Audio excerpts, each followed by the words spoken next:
మండలాలు. 2018లో మాత్రం 112 జిల్లాలను దేశవ్యాప్తంగా డిసైడ్ చేసింది, గుర్తించింది.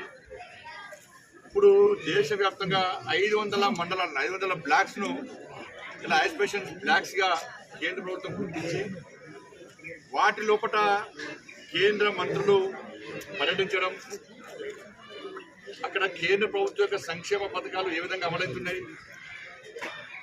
కేంద్ర ప్రభుత్వ నిధులు వస్తున్నాయా వస్తలేవా వాటిని సమీక్షించడం, అక్కడ ఉన్న ప్రజలు కానీ అక్కడ సమస్యలు తెలుసుకోవడం, తిరిగి అభివృద్ధి చెందిన మండలాలకు ధీటుగా వాటిని మండలాలను, ఆ గ్రామాలను, ఆ ప్రాంతాలను అభివృద్ధి చేసే దిశగా ఆలోచించి కేంద్ర ప్రభుత్వం నిర్ణయించుకోవడం జరిగింది. తెలంగాణ రాష్ట్రంలో 3 జిల్లాలను యాస్పిరేషన్ డిస్ట్రిక్ట్స్గా, 10 మండలాలను, 10 బ్లాక్స్ కూడా యాస్పిరేషన్ బ్లాక్స్గా కేంద్ర ప్రభుత్వం గుర్తించింది.